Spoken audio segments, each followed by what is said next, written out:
మనందరికీ తెలిసిన వచ్చిన భాగాలే. యోహాను సువార్త 15వ అధ్యాయము మొదటి నుండి కొన్ని వచనాలు చదువుకుందాం.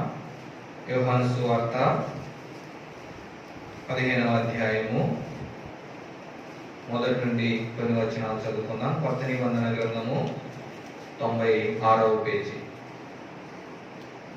యోహాను సువార్త 15వ అధ్యాయము మొదటి నుండి కొన్ని వచనాలు చదువుకుందాం. నేను నిజమైన ద్రాక్షావళిని, నా తండ్రి వ్యవసాయకుడు. నాలో ఫలింపని ప్రతి తీగెను ఆయన తీసి పారవేయును. ఫలించు ప్రతి తీగె మరి ఎక్కువగా ఫలింపవలని దానిలోని పనికిరాని తీగలను తీసివేయు. నేను మీతో చెప్పిన మాటను బట్టి మీరు ఇప్పుడు పవిత్రులై ఉన్నారు. నా యందు నిలిచి ఉండుడి, మీ యందు నేనును నిలిచి ఉండును. తీగె ద్రాక్షావళిలో నిలిచి ఉంటేనే గాని తనంతట తానే ఎలాగో ఫలింపదో, అలాగే నా యందు నిలిచి ఉంటేనే కానీ మీరు ఫలింపరు. ద్రాక్షావళిని నేను, తీగలు మీరు. దేవుని సహాయార్థమై పరిశుద్ధాత్మ సహాయం కొరకు ప్రార్థన చేసుకున్నాం. అత్యున్నతుడా, మహోన్నతుడా, మహాగణుడా, మీకు స్తోత్రాలు. సూర్యోదయం మొదలుకొని సూర్యాస్తమయం వరకు మీ నామము పూజింపదగినది. ఇది మొదలుకొని ఎల్లకాలము మీరు స్తుతినందదగిన దేవుడు. మీతో పోల్చదగిన వారు ఎవ్వరూ లేరని ప్రభువా, ఉదయకాలంలో నేను గొప్పగా ఘనంగా ఆరాధించడానికి ఆయన సంఘమంతటికి ఇచ్చిన ఈ అవకాశాన్ని బట్టి ఆయన మీకు స్తోత్రాలు తెలియజేసుకుంటున్నాం. ఆయన చదవబడిన వాక్య భాగాన్ని ఆయన మా అందరికీ అర్థమైన రీతిలో, అవసరమైన రీతిలో మీరే విరిచి వడ్డించి పంచిపెట్టండి తండ్రి. సహాయం దయచేయండి. ఆయన వాక్యాన్ని మా హృదయాల్లో భద్రపరచుకోవడానికి, వాక్యాన్ని నెమరు వేసుకోవడానికి, వాక్య ప్రకారం మేము జీవించడానికి ప్రభా మా అందరికీ మీ గొప్ప కృపను మాకు దయచేయమని ప్రత్యేకంగా వేడుకుంటున్నాం. చేరి వచ్చిన ప్రతి ఒక్క ఆయన విశ్వాసిని నీ హస్తాలకు అప్పగిస్తున్నాం.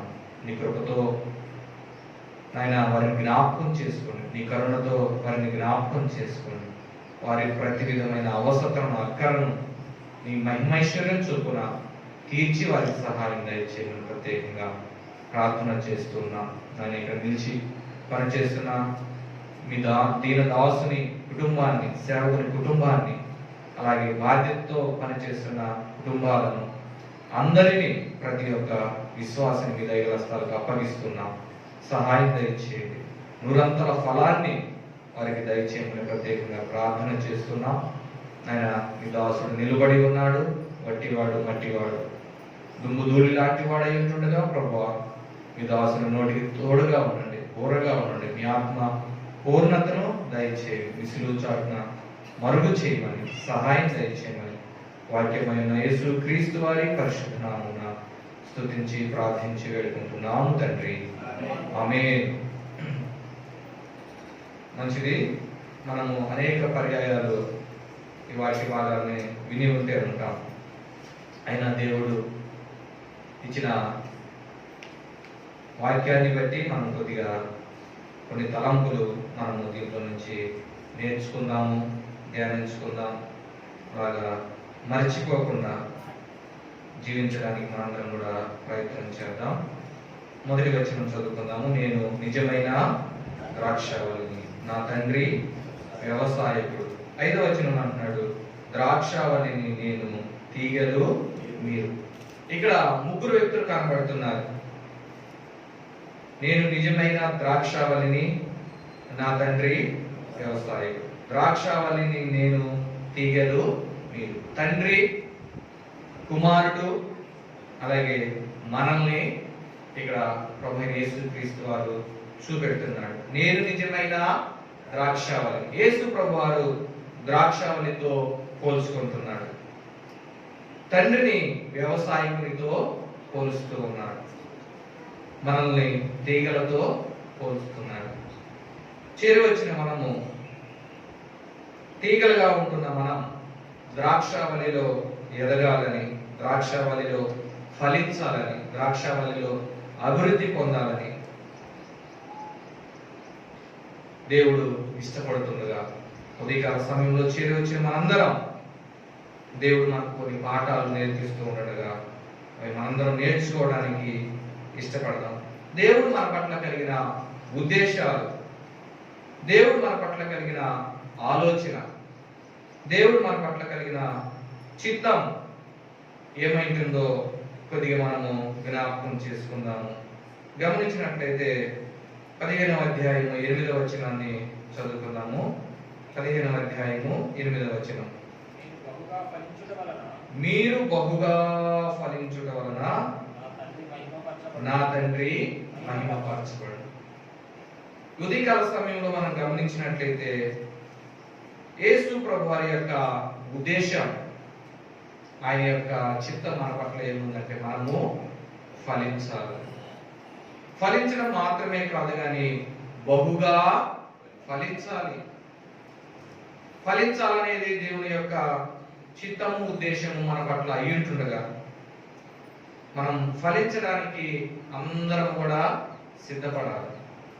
ఫలించడానికి మనం అందరం కూడా ప్రయత్నము చేయాలి. మనం ఎలా ఫలిస్తాము అనేది గమనించినట్లయితే 2వ వచనంలో తెలియపరుస్తున్నాడు. ఆ 2వ వచనం, నాలో ఫలింపని ప్రతి తీగను ఆయన తీసి పారవేయి, ఫలించు ప్రతి తీగ మరి ఎక్కువగా ఫలింపవాలని దానిలోని పనికిరాని తీగలను తీసివేయి. మనం ఫలించాలి, మనం అభివృద్ధి పొందాలి అంటే ఏమన్నాడు? ఫలింపని ప్రతి తీగను, పనికిరాని ప్రతి తీగను మనం ఏం చేయాలి? తీసి పారవేయాలి. ఉదయకాల సమయంలో దేవుడు మనందరితో స్పష్టంగా మాట్లాడుతున్నాడు. మనం ఫలించాలి అనేది దేవుని యొక్క ఉద్దేశం. అది మనము గమనిస్తూ ఉన్నాం. దేవుడు మనకు తెలియపరుస్తున్నాడు. అయితే మనం ఫలించాలి అంటే మనలో నుంచి కొన్ని వాటిని ఏం చేయాలి? పనికిరాని తీగలను, అవసరం లేని వాటిని, దేవుడికి ఇష్టం లేని వాటిని, మనకు కీడు కలిగించే వాటిని, మనకు నష్టాన్ని కలిగించే వాటిని మనం ఏం చేయాలి? తీసి పారవేయాలి. ఎప్పుడైతే మనం తీసి పారవేస్తామో మనం ఫలించే వారముగా ఉంటాం. 3వ వచనంలో అంటున్నాడు, 3వ వచనం, నేను మీతో చెప్పిన మాటను బట్టి మీరు ఇప్పుడు పవిత్రులై. మనం ఫలించాలి అంటే మొట్టమొదటి మట్టి ఏంటంటే మనము పవిత్రపరచబడాలి, పరిశుద్ధపరచబడాలి. మనలో మనం ప్రతిదినం జాగ్రత్తగా మనము కాపాడుకోవాలి. పనికిరాని వాటిని తీసివేసుకుంటూ, దేవునికి ఇష్టం లేని వాటిని మనం తొలగించుకుంటూ, మనకి నష్టాన్ని కలిగించే వాటిని దూరం చేసుకుంటూ ఎప్పుడైతే మనం పవిత్రపరచుకుంటామో, ఎప్పుడైతే మనం పవిత్రపరచుకుంటామో 3వ వచనం చెప్పినట్టు మీరు ఇప్పుడు పవిత్రులై ఉన్నారు. మనం పవిత్రపరచుకోవాలి. ప్రతి దినము ఆరాధనకు చేరొచ్చినప్పుడు మాత్రమే కాదు కానీ ప్రతి దినం మనము పవిత్రపరుచుకుంటూ ఉంటే మనం దేవునిలో ఎదుగుతాం, ఫలిస్తాం. దేవుడు మన పట్ల కలిగిన మొత్తం ఉద్దేశాన్ని మనం ఇప్పుడు ధ్యానించుకుంటున్నాం. మనం ఫలించాలి అనేది, బహుగా ఫలించాలి అనేది దేవుని యొక్క ఉద్దేశం. మనం ఫలించాలంటే మొదటి మనల్ని పవిత్రపరచుకోవాలి. రెండవదిగా చూసినట్లయితే మనం ఫలించటకు 4వ వచనం చదువుకుందాం. మనం ఫలించాలంటే ఏం చేయాలో అంటున్నాడు.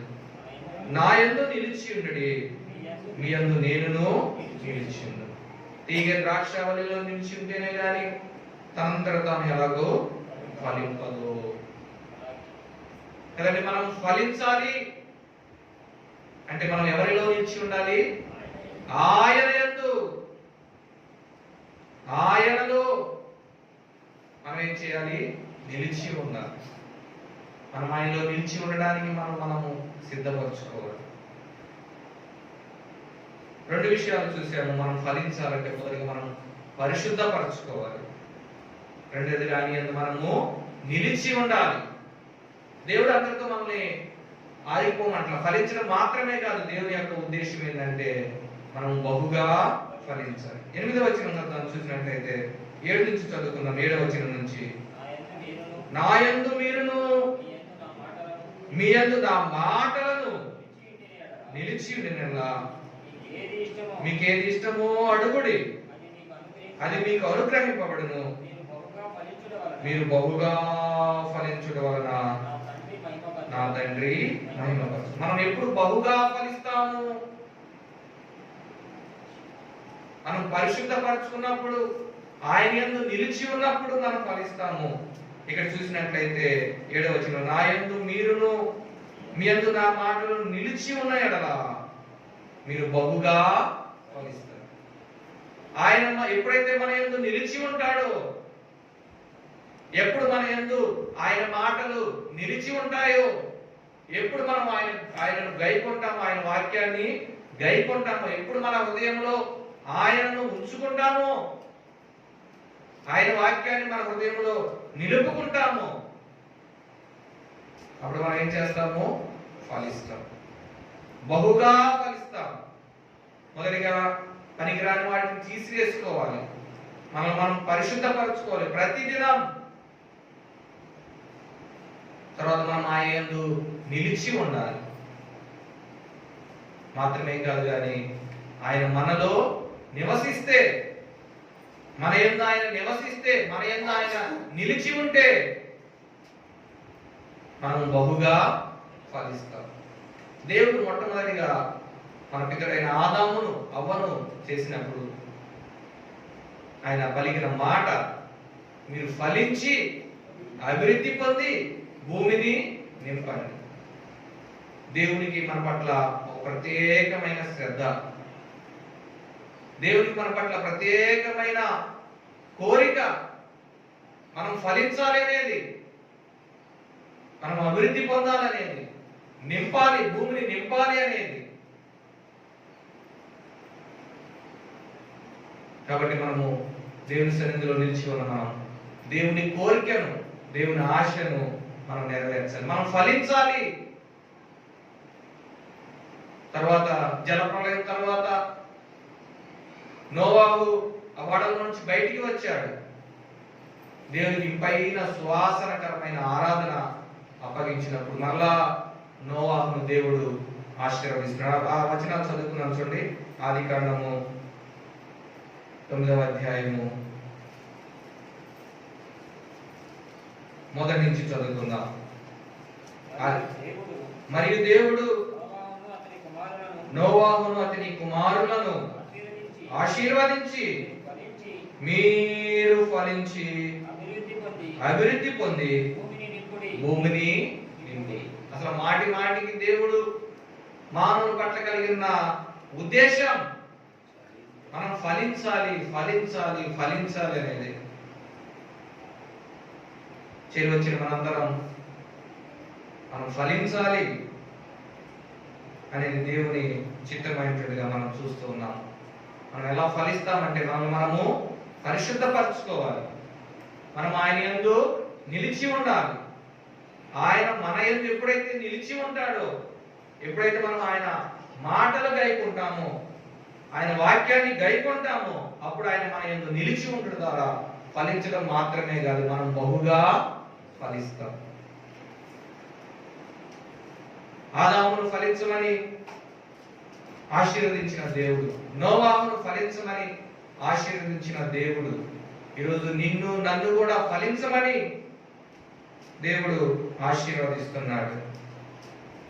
35వ అధ్యాయం, ఆదికాండము 35వ అధ్యాయంలో యాకోబును ఆశీర్వదిస్తున్నాడు.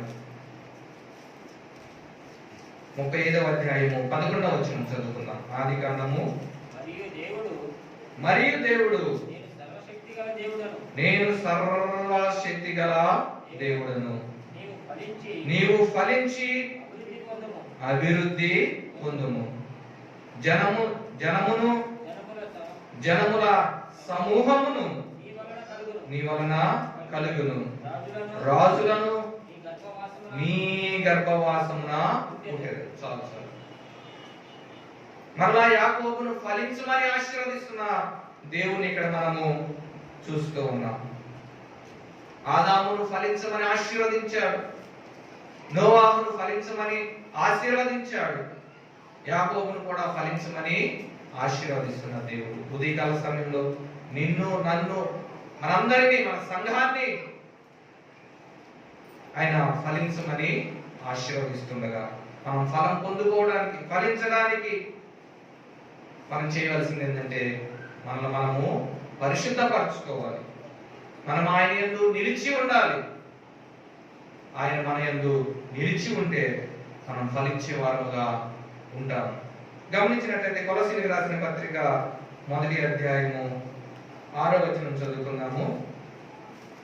ఏ విషయాల్లో మనము ఫలించాలో దేవుడు మనకు కొత్త నిబంధన సత్య ప్రకారం దేవుడు మనకు నేర్పిస్తూ ఉన్నాడు. ఇంతవరకు ఫలించాలి ఫలించాలి ఫలించాలని మాట్లాడుకుంటున్నాం, కానీ ఏ విషయాలలో మనం ఫలించాలో దేవుడు మనకు జ్ఞాపకం చేస్తున్నాడు. కొలసీలకు రాసిన పత్రిక 1వ అధ్యాయము 6వ వచనం చదువుకుందాం.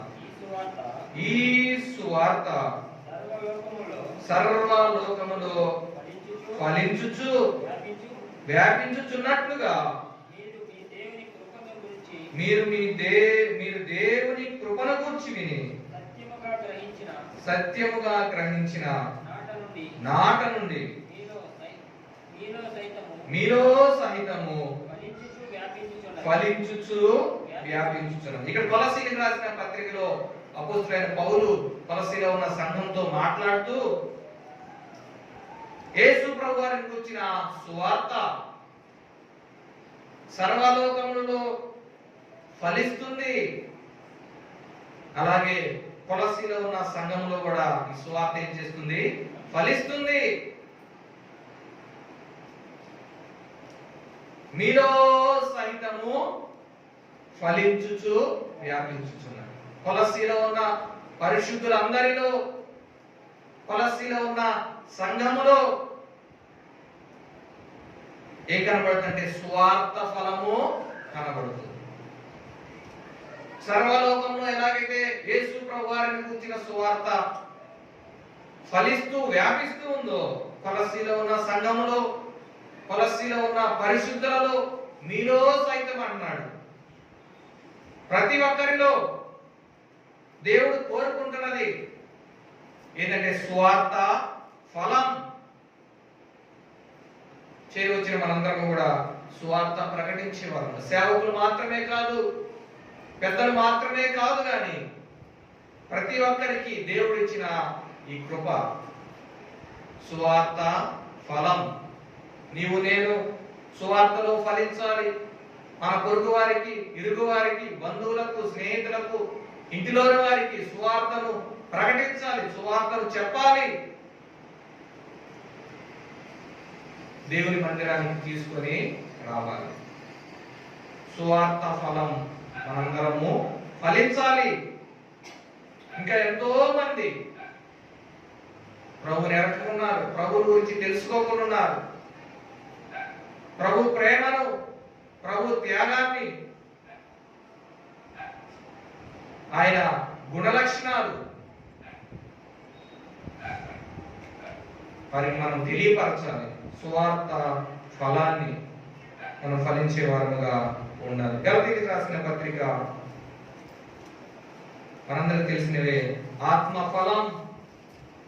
గలతీయులకు రాసిన పత్రిక 5వ అధ్యాయము 22వ వచనం చదువుకుందాం. అయితే ఆత్మ ఫలమేమనగా ప్రేమ, సంతోషము, సమాధానము, దీర్ఘశాంతము, దయాళత్వము, మంచితనము, విశ్వాసము, సాత్వికము, ఆశా నిగ్రహం. 9 ఫలాలు దేవుడు మనలో చూడాలని, మనలో కనుగొనాలని, మనం ఫలించాలని దేవుడు ఇష్టపడుతున్నాడు. ఇందాక సువార్త ఫలం చూసాం. యేసు ప్రభు వారి యొక్క సువార్తను మనం అందరికీ చాటి చెప్పాలి. ప్రతి ఒక్కరి యొక్క బాధ్యత అది. ఆ ఫలాన్ని దేవుడు మన నుంచి కోరుకుంటున్నాడు. అలాగే రెండవదిగా చూసినట్లయితే ఆత్మఫలాన్ని దేవుడు నీలో నాలో ఎదుగుచున్నాడు. దేవుని కొరకు మనం ఆత్మఫలాన్ని ఫలించే వారముగా, ఆత్మఫలాలను దేవునికి అందించే వారముగా మనం ఉండాలి. ప్రేమ మనం కలిగి ఉండాలి. యేసు ప్రభు వారి యొక్క ప్రేమ, క్రైస్తవత్వం అసలు ప్రేమ పునాదుల మీదే స్థాపించబడింది. క్రైస్తత్వం యేసు ప్రభు వారి ప్రేమ పునాదుల మీద. ఈరోజు సంఘాల్లో ప్రేమ ఎత్తుక్కోవాల్సి వస్తుంది, కరువైపోతుంది.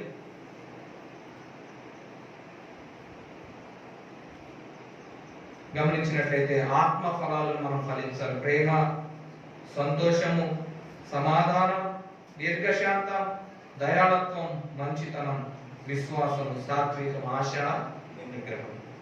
ఇవన్నింటినీ మనలో ఏర్పరచుకున్నప్పుడు, అలవర్చుకున్నప్పుడు మనం ఆత్మఫలాన్ని ఫలించిన వారుగా ఉంటాం. కాబట్టి చేరి వచ్చిన మనం దేవుడు మనల్ని బహుగా ఫలించాలని ఆయన ఇష్టపడుతున్నాడు. కాబట్టి చేరి వచ్చిన మనం ఆత్మఫలాన్ని ఫలించేవారు, సువార్త ఫలాన్ని ఫలించేవారు. ఇలా చెప్పుకుంటూ పోతే చాలా ఫలాలు ఉన్నాయి, మనకు సమయం సరిపోదు. కాబట్టి ఈ ఫలాలను మనం ముఖ్యమైనవి. సువార్త ఫలం మనందరి బాధ్యత. ఆత్మఫలం అది మనందరి కర్తవ్యం. కాబట్టి మనము ఫలించే వారంగా ఉండాలని దేవుడు ఈ కాల సమయంలో మనందరికీ నేర్పిస్తున్నాడు, మనందరికీ బోధిస్తున్నాడు, తెలియపరుస్తుండగా ఆ విధంగా మనము ఫలిద్దాం.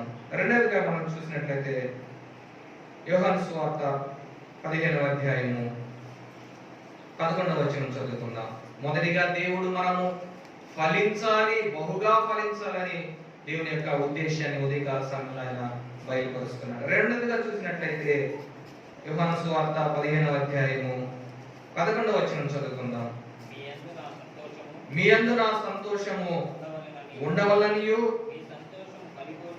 మీ సంతోషము పరిపూర్ణము కావాలనియు ఈ సంగతులు మీతో చెప్పుచున్నాను. మరి యొక్క దేవుని ఉద్దేశం ఏంటంటే మనం ఎలా ఉండాలంట? సంతోషంగా ఉండాలని.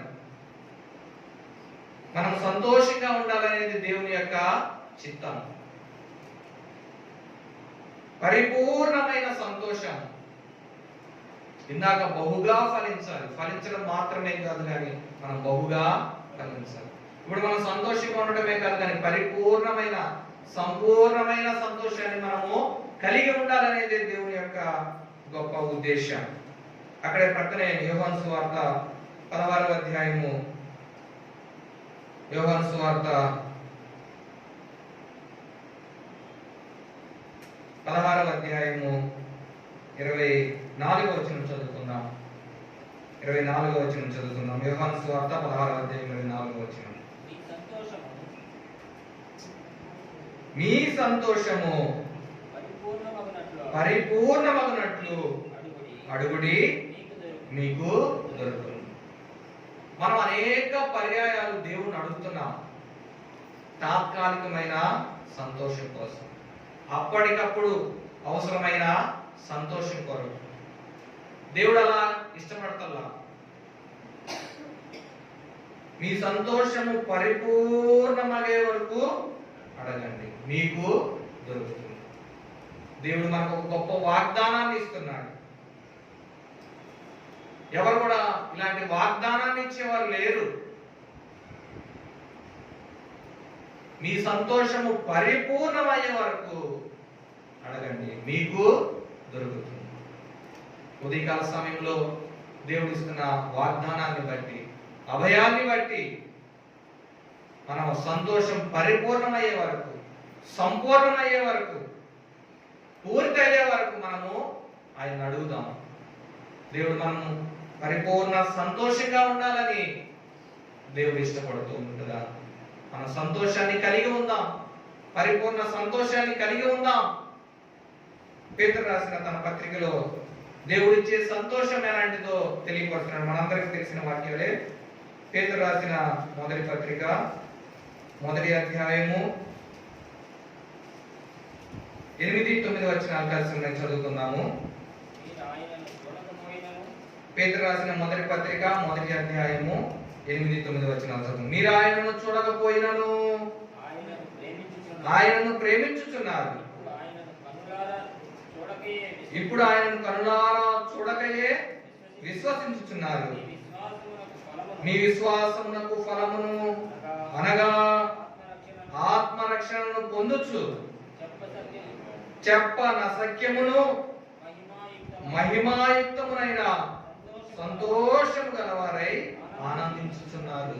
దేవుడిచ్చే ఆనందం, ఆయన ఇచ్చే పరిపూర్ణమైన సంతోషం ఆయన తెలియపరుస్తున్నాడు. పేతురు భక్తుడు చెప్పనసఖ్యమైన మహిమాయుక్తమైన సంతోషం, అది మనం చెప్పలేము, వివరించలేము, వర్ణించలేము. అంతటి సంతోషాన్ని, మహిమాయుక్తమైన సంతోషాన్ని, చెప్పనసఖ్యమైన సంతోషాన్ని దేవుడు మనకు అనుగ్రహిస్తున్నట్లుగా చూస్తున్నాం. దేవుడు మన పట్ల ఎలాంటి ఉద్దేశాన్ని కలిగి ఉన్నాడో చూడండి. మనం బహుగా ఫలించాలనేది దేవుని యొక్క ముఖ్యమైన ఉద్దేశం.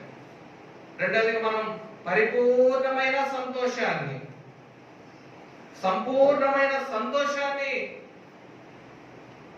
మనం కలిగి ఉండాలని దేవుడు మన పట్ల ఒక గొప్ప ప్రణాళిక, ఒక గొప్ప కోరిక కలిగి ఉన్నాడు. కాబట్టి ఆ విధంగా మనము పరిపూర్ణమైన సంతోషం దొరికే వరకు, పరిపూర్ణమైన సంతోషం మనం అందుకునే వరకు, పరిపూర్ణమైన సంతోషంతో మనము సంతోషించే వరకు మనం ఏం చేయాలి? ఆయనను అడగాలి. అడుగుడి మీకు ఇవ్వబడును. మనం అనేక పర్యాయాలు అడగలేక, అనేక సార్లు మనం అడగకుండా మనం ఏం చేస్తున్నాం? పొందుకోలేకపోతున్నాం. దేవుడి వాగ్దానం ఇచ్చిన దేవుడు నమ్మదగిన వాడు. ఆయనకు అసాధ్యమైనది ఏది కూడా లేదు. వాగ్దానం ఇచ్చి నమ్మదగిన దేవుడు, వాగ్దానం ఇచ్చి మాట తప్పని దేవుడు మనందరికీ వాగ్దానం ఇస్తున్నాడు. మీరు అడగండి, మీ సంతోషము పరిపూర్ణమయ్యే వరకు. ఉదయకాల సమయంలో మనం సంతోషంగా ఉండాలనేది దేవుని యొక్క రెండవ ఉద్దేశమైనట్టుగా మనం అడుగుదాం. మన సంతోషము పరిపూర్ణమయ్యే వరకు, చెప్పనసఖ్యమైన సంతోషాన్ని మనం, మన కుటుంబాలు, మన సంఘాలు అందరం పొందుకునే వరకు మనం ఏం చేయాలి? అడుగుదాం. మూడవ ఉద్దేశాన్ని దేవుడు మనకు తెలియపరుస్తున్నాడు. చదువుదాం, చూడండి. యోహాను సువార్త 15వ అధ్యాయము, యోహాను సువార్త 15వ అధ్యాయము 14-15 వచనాలు చదువుకుందాం. యోహాను సువార్త 15వ అధ్యాయము. నేను మీకు ఆజ్ఞాపించిన వాటిని చేసిన యెడల మీరు నా స్నేహితులై ఉందురు. దాసుడు తన యజమానుడు చేయదానిని ఎరుగడు గనుక ఇక మిమ్మును దాసులని పిలువక స్నేహితులని పిలుచుచున్నాడు. అబ్బా, ఎంత మంచి మాట దేవుడు మనకు తెలియపరుస్తున్నాడు. చూడండి, మనం దేవుడు ఎలా పిలుస్తున్నాడంట? స్నేహితులు. స్నేహితులు అంటే సమానం కదా. స్నేహితులైతే పక్క పక్కన కూర్చుంటారు. స్నేహితులైతే ఒకరి చేతుల మీద ఒకళ్ళు, భుజాల మీద చేతులు వేసుకుంటారు. వారి స్నేహితులు అంటే ఒకరికొకరికి స్వాతంత్రం ఉంటుంది, చొరవ ఉంటుంది. ఏదైనా అడగవచ్చు, ఏదైనా తీసుకోవచ్చు. ఉదయకాల సమయంలో దేవుడు మనల్ని ఎలా చూస్తున్నాడో చూడండి. దేవుని చిత్తంలో మనం ఎలా ఉన్నామో గమనిద్దాం. మనల్ని దాసులుగా చూస్తలేదు, తక్కువ వారిగా చూస్తలా, పనివారిగా చూస్తలా. దేవుడు నిన్ను నన్ను ఎలా గమనిస్తున్నాడు, ఎలా చూస్తున్నాడు, ఎలా సంబోధిస్తున్నాడు అంటే స్నేహితులుగా. మన పరిస్థితి ఒకసారి మనం గమనిద్దాం. రోమిలికి రాసిన పత్రిక 5వ అధ్యాయం 5వ వచనంలో, ఎవరైనా మనల్ని స్నేహితులుగా భావించరు. అలాంటి పరిస్థితుల్లో ఉండగా ఆ గొప్ప దేవుడు, ఆ ఘనమైన దేవుడు, ఆ మహోన్నతుడైన దేవుడు మనం స్నేహితులుగా ఎంచుతున్నాడు. రోమిలికి రాసిన పత్రిక 5వ అధ్యాయము 5వ వచనం చదువుదాం. ఎందుకనగా ఈ నిరీక్షణ మనలను సిగ్గుపరచదు, మనకు అనుగ్రహింపబడిన పరిశుద్ధాత్మ ద్వారా దేవుని ప్రేమ మన హృదయములలో కుమ్మరించబడి ఉన్నది. ఎలయనగా మనం ఇంకా బలహీనులమై ఉండగా క్రీస్తు యుక్త కాలమున భక్తిహీనుల కొరకు చనిపోయాను, నీతిమంతుని కొరకు సహితము ఒకడు చనిపోవట అరుదు.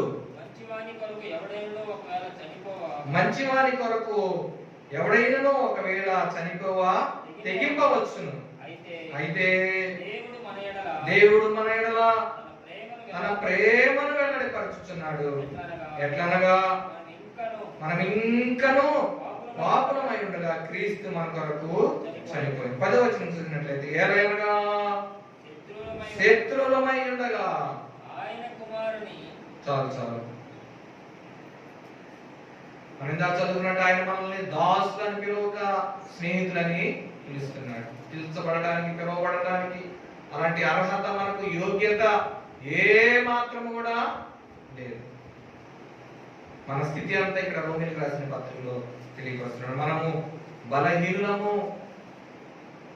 భక్తిహీనులము, పాపులము, దేవునికి శత్రువులు. ఎవరు బలహీనులతో స్నేహము చేయరు. బలవంతులతో, ఆస్తిమంతులతో, ధనవంతులతో స్నేహం చేస్తారు. కానీ దేవుడు మనం బలహీనమై ఉంటుండగా మనల్ని ఏమని పిలుస్తున్నాడు? స్నేహితులని పిలుస్తున్నాడు. మనం పాపులమై ఉండగా పరిశుద్ధుడైన దేవుడు, పాపానికి పరిశుద్ధతకు ఎంతో వ్యత్యాసం ఉంటుంది. అలాంటి పరిశుద్ధుడైన దేవుడు పాపాత్ములమైన మనం ఏమని పిలుస్తున్నాడు? స్నేహితులని పిలుస్తున్నాడు. చూసినట్లయితే మనం శరీరం యొక్కయు మనసు యొక్కయు కోరికలు నెరవేర్చుకుంటే, ఎఫెసీయులకు రాసిన పత్రికలో తెలియపరిచినట్లుగా మనం శరీరం యొక్కయు మనసు యొక్కయు కోరికలు నెరవేర్చుకుంటూ స్వభావ సిద్ధముగా దేవునికి ఎలా ఉన్నామంటే శత్రువులుగా ఉన్నాం. మన స్వభావం ఎలా ఉంటే అలానే, మన శరీరం ఏం చేయమంటే అదే, మన మనసు ఏం చేయమంటే అదే చేస్తూ దైవోగ్రతకు పాత్రమై ఉన్నాం, శత్రువులమై ఉన్నాం. అలాంటి మనము ప్రభువైన యేసుక్రీస్తు వారు యోహాను సువార్తలో ఏమని పిలుస్తున్నాడు? స్నేహితులు.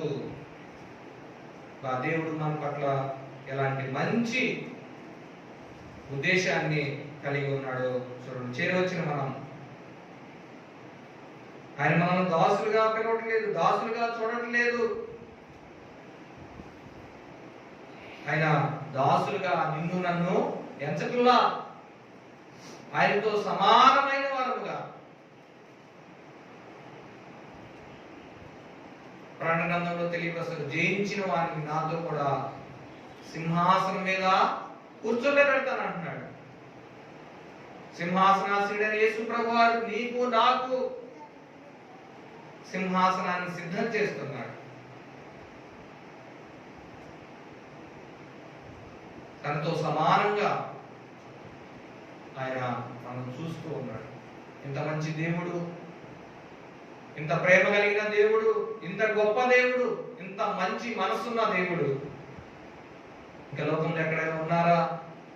ఎవరైనా ఉన్నారా? ఇందాక ఆరాధన చూసిన ఆయనతో పోల్చదగిన దేవుడు ఎవ్వరు కూడా లేరు. అలాంటి దేవుణ్ణి కలిగి ఉన్నందుకు నీ నా భాగ్యం ఎంత గొప్పది. ఇంత తెలుసుకుని మనము సువార్త ఫలాన్ని ఫలించకపోతే, మనకు మన బంధువులకు మనం తెలియపరచకపోతే, ప్రభుని వారికి పరిచయం చేయకపోతే, సువార్త ఫలాన్ని నీలో నాలో మనలో మనం ఫలించకపోతే దేవుడు దానికి సంతోషించేవాడుగా ఉన్నాడు. దేవుడు మనలో ఆనందించేవాడుగా ఉన్నాడు. ఇంత గొప్ప దేవుణ్ణి మనం తెలుసుకున్నాం, గుర్తించాము, గమనించాము. మనం ఏం చేయాలంటే సువార్త ఫలాన్ని ఫలించాలి. అనేక మందికి మనము ప్రభువైన యేసుక్రీస్తు వారిని పరిచయం చేయాలి. ఆయన ప్రేమను, ఆయన ఉద్దేశాలను, ఆయన మన పట్ల కలిగిన పరిపూర్ణమైన సంతోషం మనం కలిగి ఉండాలని ఆయన ఇష్టపడుతున్నాడు. మనం బహుగా ఫలించాలి, అభివృద్ధి పొందాలి అని ఆయన ఇష్టపడుతూ ఉన్నాడు. మాత్రమే కాదు కానీ నిన్ను నన్ను ఆయన ఎలా చూస్తున్నాడు? తన స్నేహితులుగా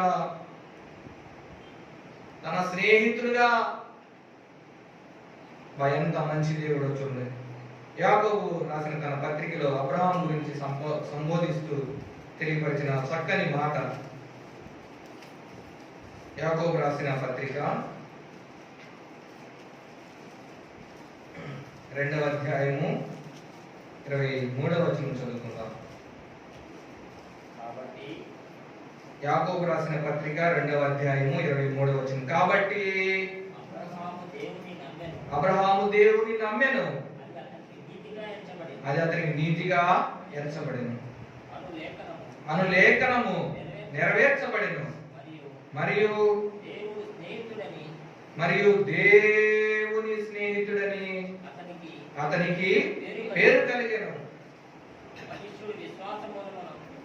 చాలు అబ్రహాముకున్న పేరు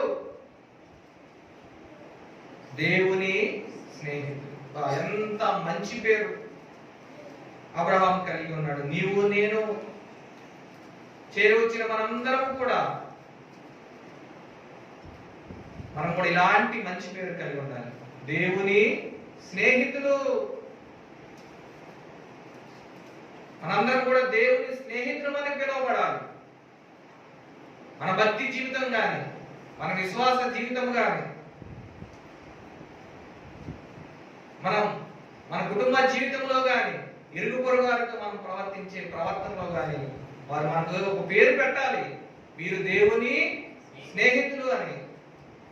అలాంటి భక్తి జీవితాన్ని, అలాంటి విశ్వాస జీవితాన్ని మనందరం కూడా కలిగి ఉండాలి. అబ్రహాము దేవుని స్నేహితుడని పిలువబడుచున్నాడు.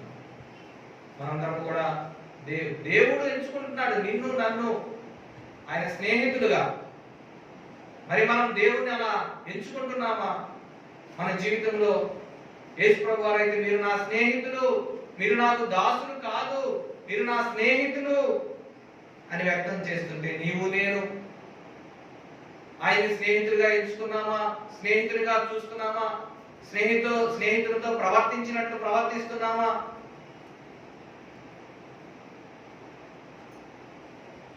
స్నేహితులు కలుసుకోవడానికి టీనేజర్లు ఏం చేస్తారంటే తల్లిదండ్రులు కూడా చెప్పకుండా కదండి చెప్తారా? ఇది బాయ్స్ స్నేహితులు కలుసుకోవాలంటే తల్లిదండ్రులు కూడా చెప్పండి, ఇప్పుడే వస్తాను, ఇక్కడికే వస్తానని చెప్పేసి వెళ్ళి స్నేహితులు కలుసుకొని మాట్లాడుకుంటారు. ఏం మాట్లాడుకున్నా కానీ ఏముండదు ఆడ. మాట్లాడుకోవాలి అనేది స్నేహితుల్లో ఉండేటువంటి స్వభావం, లక్షణం. మరి మన ప్రభుత్వం మనం ఎంతసేపు మాట్లాడుతున్నాం? మన ప్రభుత్వం మనం ఎంతసేపు ముచ్చటిస్తున్నాం? మన ప్రభుత్వం మనం ఎంతసేపు గడుపుతున్నాం?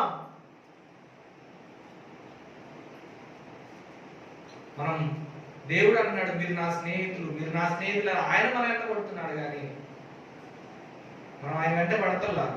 మనం ఆయన స్నేహితులుగా ఎంచుకుంటే ఎక్కువ సమయం మనం ఆయనతో గడుపుతాం, ఆయనతో ముచ్చటిస్తాం, ఆయనతో మాట్లాడతాం, ఆయన వాక్యాన్ని చదువుతాం, మనం ఆయనకు ప్రార్థన చేస్తాం, ఆయన సన్నిధిలో గడుపుతాం. ఇక్కడ దేవుడు ఉంటాడు కాబట్టి ఆయనతో ముచ్చరించాలి కాబట్టి మనం ముందుగా చేరి వస్తాం. ఎన్ని ఆటంకాలైనా, ఎన్ని అడ్డంకులైనా స్నేహితులు కలుసుకోవడానికి ప్రయత్నం చేస్తూ ఉంటారు.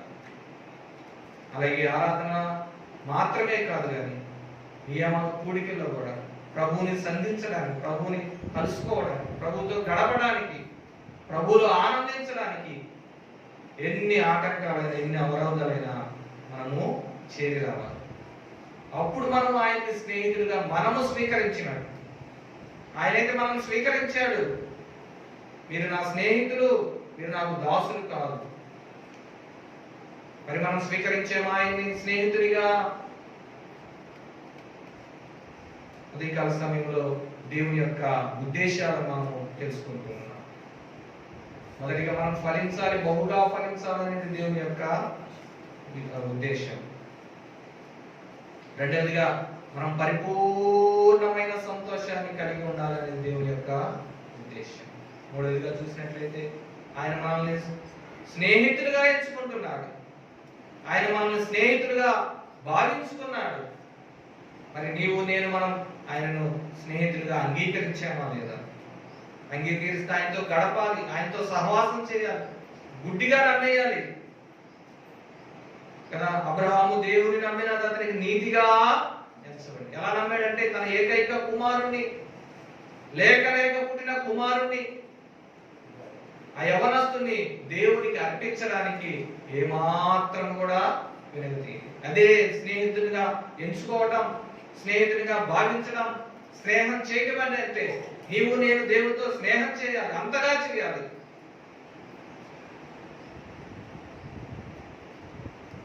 అబ్రహాము మనందరికి మాదిరి, మనందరకు తండ్రి, విశ్వాసులకు తండ్రి. ఆయన ఎలా అయితే దేవుణ్ణి స్నేహించాడు, ఎలా దేవుణ్ణి ఆయన స్నేహితుడిగా ఎంచుకున్నాడు, నీవు నేను కూడా అలాగా మనము నమ్మాలి దేవుణ్ణి. ఆయన కొరకు గొప్ప కార్యాలు చేయాలి, ఆయన కొరకు మంచి కార్యాలు చేస్తే దేవుని మనం కూడా స్నేహితుడిగా అంగీకరించినాడు. మరొక అంశాన్ని మనము జ్ఞాపకం చేసుకుని త్వరగా ముగించుకుందాం. యోహాను సువార్త 15వ అధ్యాయము 7వ వచనం. నా యందు మీరును మీ యందు నా మాటలను నిలిచి ఉండిన యెడల మీకేది ఇష్టమో అడుగుడి, అది మీకు అనుగ్రహం. ఈ వాగ్దానాన్ని ఈ ప్రపంచంలో ఇచ్చేవారు ఎవ్వరు కూడా లేరు. మీకేది ఇష్టమో అడుగుడి, మీకు అనుగ్రహించబడు.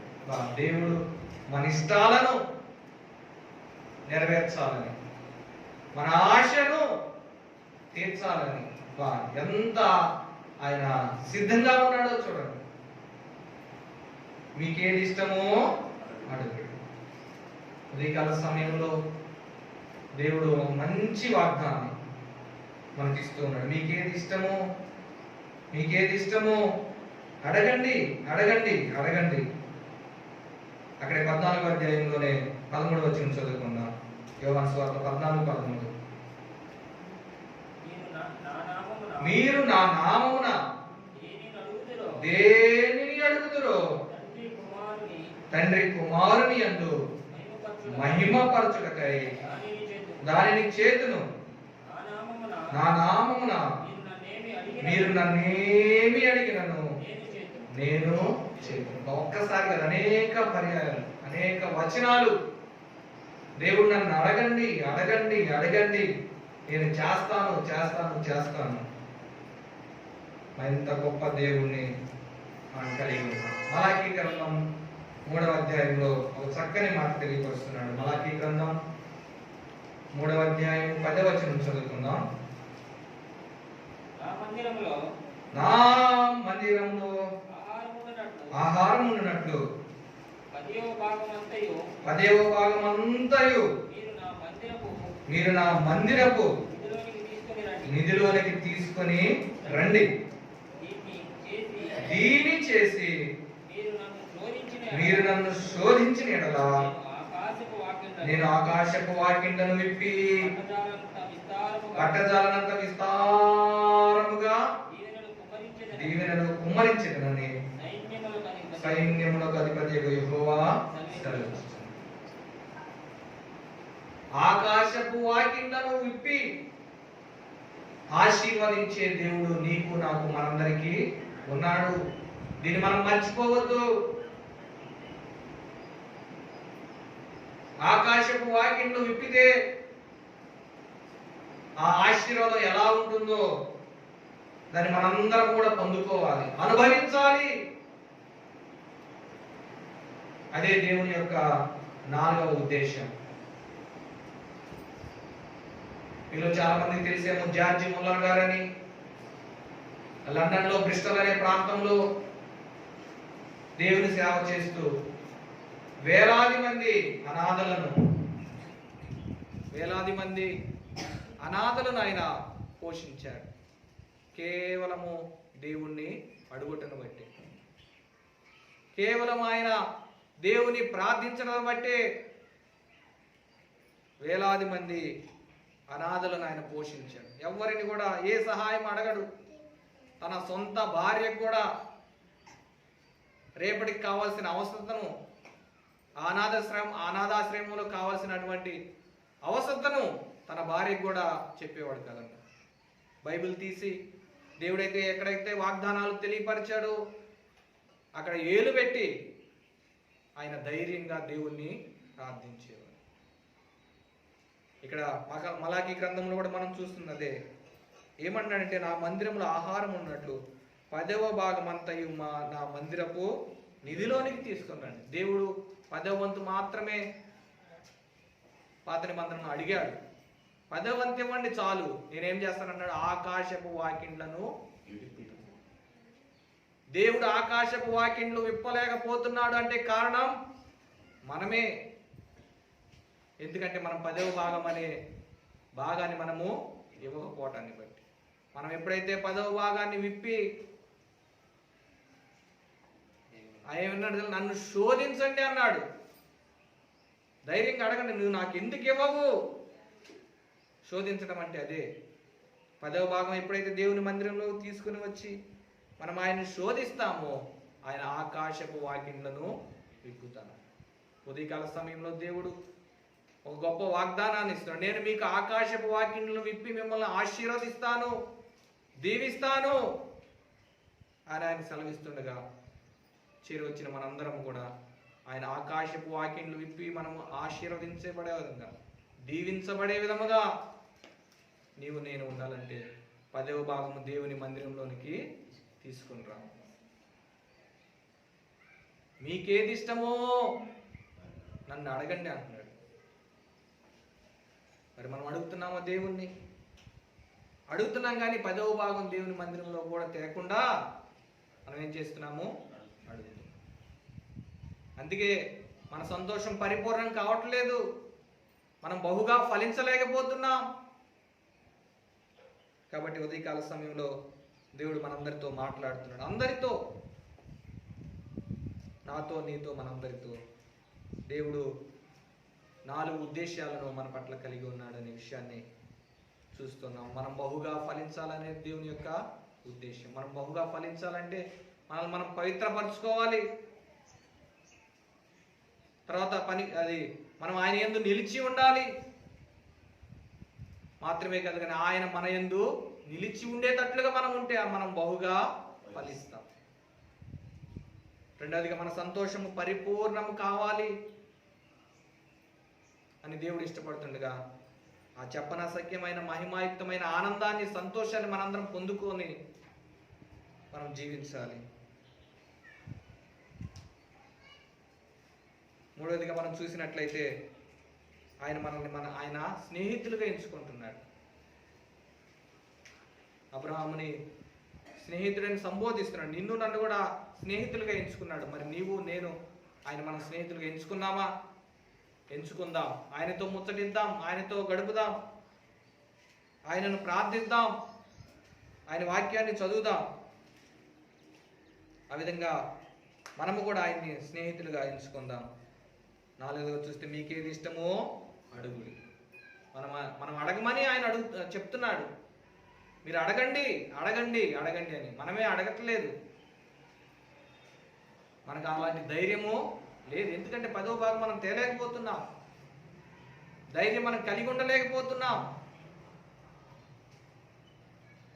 కాబట్టి మనం అడగాలి అంటే ముందుగా మనం దేవునికి ఇచ్చి, మనం అడిగితే ఆయన ఆకాశపు వాకిట్లను ఇప్పి ఆయన మనల్ని దీవిస్తానని సెలవిస్తుండగా ఉదయకాల సమయంలో చేరొచ్చిన మనందరం ఆ విధంగా దేవుని ఉద్దేశాన్ని గమనించిన మనం, దేవుని ఉద్దేశాన్ని గుర్తెరిగిన మనం ఫలించడానికి ప్రయత్నం చేద్దాం. మన సంతోషం పరిపూర్ణమయ్యే వరకు ఆయన అడుగుదాం. ఆయన మన స్నేహితులుగా ఎంచుకున్నాడు, మనం కూడా ఆయన స్నేహితులుగా భావించుకుందాం. మీకు ఏది ఇష్టమో అడగండి. ఇంకా ఎవరైనా ప్రభువుని నమ్ముకోకుండా ఉంటే, మనం ఇంకా బలహీనులము, భక్తిహీనులము, పాపులము, శత్రులమై ఉంటుండగా ఆయన మన కొరకు చనిపోయాడు, రక్తమంతా కార్చాడు. స్నేహితులుగా ఎంచుకోవడానికి ఆయన సిద్ధంగా ఉంటుండగా చేరి వచ్చిన మీరు ఇంకా ప్రభు నమ్ముకోకుండా ఉంటే, ఇప్పుడే మీ మనసులో, మీ హృదయంలో ఆయనను చేర్చుకుంటే, ఆయన విశ్వాసం ఉంటే, ఆయన మిమ్మల్ని కూడా స్నేహితులుగా ఎంచుకొని మీ సంతోషం పరిపూర్ణమయ్యే విధంగా చేస్తాడు. కాబట్టి అలా చేయాలని ప్రేమతో మనం చేస్తూ ఈ మాటలు ముగిస్తాం. దేవుడు మనందరి కొరకు ఈ వాక్యాన్ని దీవించి ఆశీర్వదించారు.